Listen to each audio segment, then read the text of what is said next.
লাউ দিয়ে গরুর মাংস খেতে কে কে পছন্দ করেন অবশ্যই কিন্তু কমেন্ট করে জানাইতে একদমই ভুলবেন না। তো লাউ দিয়ে গরুর মাংস আজকে দিয়ে হচ্ছে দ্বিতীয়বার আর কি আমি রান্না করলাম, সাথে কিন্তু হচ্ছে নতুন আলু দিছি।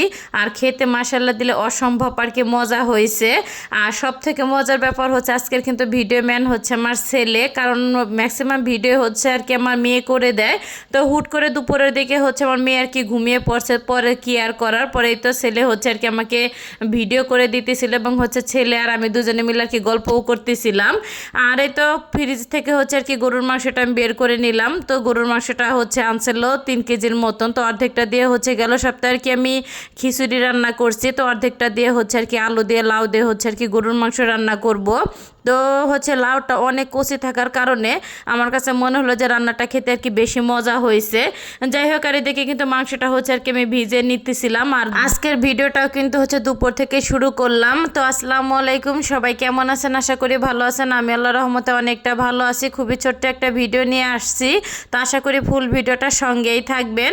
আর এই তো লাউটা হচ্ছে আর কি আমি কেটে নিতেছিলাম। এই লাউটা হচ্ছে তো কিছুদিন আগে তো একটা ভিডিওতে আমি বলছি একজন আর কি গিফট করছিল, তো ছোট্ট একটা লাউ ছিল। তো লাউটা হচ্ছে সকালে আমি কাটার জন্য আর কি মানে রান্না করার জন্য কাটছিলাম, এখন দেখি অনেকটা আর কি কষি।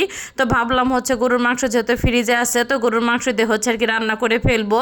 আর এই তো এদিকে কিন্তু হচ্ছে মশলাটা কিন্তু আমি কষিয়ে নিছি। তো কষানো হয়ে গেলে কিন্তু ধুয়ে রাখা হচ্ছে গরুর মাংসগুলি আর কি আমি দিয়ে দিলাম। আর হচ্ছে আমার কাছে মনে হয় যে গরুর মাংসের হচ্ছে মশলা অতিরিক্ত না কষালেও হচ্ছে চলে। তো গরুর মাংসটা যেভাবে আপনি রান্না করেন না কেন, হাত দিয়ে মেখে বা হচ্ছে এভাবে আর কি কষিয়ে, তো সব রকমই হচ্ছে আর কি মজা লাগে খেতে। যাই হোক, আর এদিকে কিন্তু মাংস থেকে অনেকটা পরিমাণে আর কি পানি উঠে আসছে। এখন হচ্ছে তেজপাতা এবং গরম মশলা আর হচ্ছে বেশি পরিমাণে হচ্ছে কাঁচামরিচটা দিয়ে তো নেড়ে চেড়ে হচ্ছে ঢাকনি দিয়ে আর কি আমি ঢেকে দিব। তো এই ফাঁকে কিন্তু হচ্ছে লাউ এবং হচ্ছে আর কি আলুটা সুন্দরভাবে আমি ধুয়ে নেব। একবার হচ্ছে আর কি ধুয়ে তো পানি দিয়ে আর কি এভাবে রেখে দিয়েছিলাম ভিজে, এখন হচ্ছে আবার আর একটা আর কি ধোয়া দিয়ে নিতেছিলাম আমি। তো এই তো ধোয়া ধুয়ে কিন্তু আর কি ক্লিয়ার হয়ে গেল। তো মাংসের ভিতরে হচ্ছে এখন লাউ এবং হচ্ছে আলুটা আর কি আমি দিয়ে দিব। আর এই তো লাউ এবং হচ্ছে আলুটা দেওয়া হয়ে গেলে নেড়ে চেড়ে হচ্ছে ঢাকনাদেরকে আমি ঢেকে দিব। তো আমার ছেলে হচ্ছে বলতেছিল যে আম্মু লাউ দিয়ে গরুর মাংস কিন্তু খেতে অসম্ভব লাগে, আর হচ্ছে তেলটা একদমই বোঝা যায় না, সবজিটার হচ্ছে টেস্টটাও অনেক সুন্দর আর কি পাওয়া যায়, আর মাংসের স্বাদ তো আছেই। যাই হোক, আর এদিকে কিন্তু মাংসটা সুন্দরভাবে আর কি কষানো হয়ে গেছে। এখন হচ্ছে আর কি ঝোলের জন্য পরিমাণ মতন হচ্ছে আর কি আমি পানি দিয়ে দিব। আর গরম পানি একদম হচ্ছে ফুটন্ত আর কি গরম পানিটা হচ্ছে ব্যবহার করলাম আমি।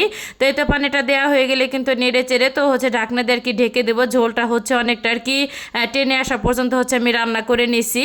তো অফ ক্যামেরা হচ্ছে নামানোর আগে একটুখানি আর কি জিরার গুঁড়াটা আমি দিয়ে দিছিলাম, তারপর হচ্ছে চুলাটা আর কি বন্ধ করে দিছি আমি।